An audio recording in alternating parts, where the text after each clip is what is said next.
అందరికీ నమస్కారం. ఈరోజు మనం తాజ్ డెక్కన్లో Indian chamber of commerce Telangana government ఆధ్వర్యంలో ఏర్పాటు చేసినటువంటి డిఫెన్స్ ఎంఎస్ఎంఈ కౌన్సిల్ మీటింగ్లో మనం పాల్గొన్నాం. ఇందులో భాగంగా ఏవైతే ఎంఎస్ఎంఈ అంటే మీడియం అండ్ స్మాల్ ఎంటర్ప్రైజెస్ ఏవైతే ఉంటాయో వారికి రకరకాల ఇష్యూస్ ఉంటాయి. ఎందుకంటే aerospace, space, defence, drone segments అనేది చాలా dynamic sector.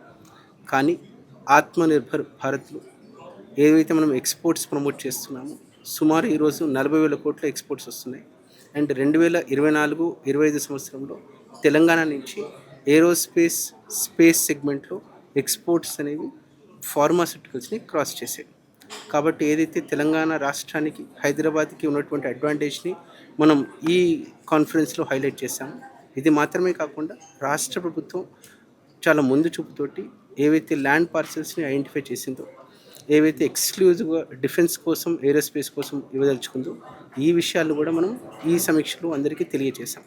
At the same time ఎవరైతే ప్లేయర్స్ ఉన్నారో వారి రిక్వెస్ట్ ఏంటంటే కామన్ ఫెసిలిటేషన్ సెంటర్స్ ఉండాలి, కామన్ టెస్టింగ్ ఫెసిలిటీస్ ఉండాలి, అక్కడ మనం చేసుకుంటామని చెప్పేసి ఎవరైతే మన మంత్రి గారు ఉన్నారో పరిశ్రమల శాఖ అమాత్యులు Sridhar Babu sir, he's very particular. Common immunities అనేవి కూడా state of the art create చేయడం కోసం దిశానిర్దేశం చేశారు. ఖచ్చితంగా మనం డిఫెన్స్ని, ఏరోస్పేస్ని, స్పేస్ సెగ్మెంట్ని ఖచ్చితంగా ఈ ఏదైతే అడ్వాంటేజ్ ఉంటుందో హైదరాబాద్కి, తెలంగాణకి మనం క్యూర్ ఏరియాలో ఖచ్చితంగా ప్రమోట్ చేస్తాం. ఏవైతే ఇష్యూస్ ఉంటాయో ఖచ్చితంగా సార్ట్అవుట్ చేస్తాము. ఇది మాత్రమే కాకుండా ఏవైతే స్ట్రాటజిక్ ఇన్వెస్ట్మెంట్స్ తోటి వస్తారో వేరే దేశాల నుంచి, ఎస్పెషల్లీ స్పెయిన్ కానీ, ఫ్రాన్స్ కానీ, వారికి కూడా మనం కస్టమైజ్డ్ ప్యాకేజెస్ ఇస్తూ మనం ఇండస్ట్రీని ప్రమోట్ చేస్తామని అందరికీ తెలియజేస్తున్నాం.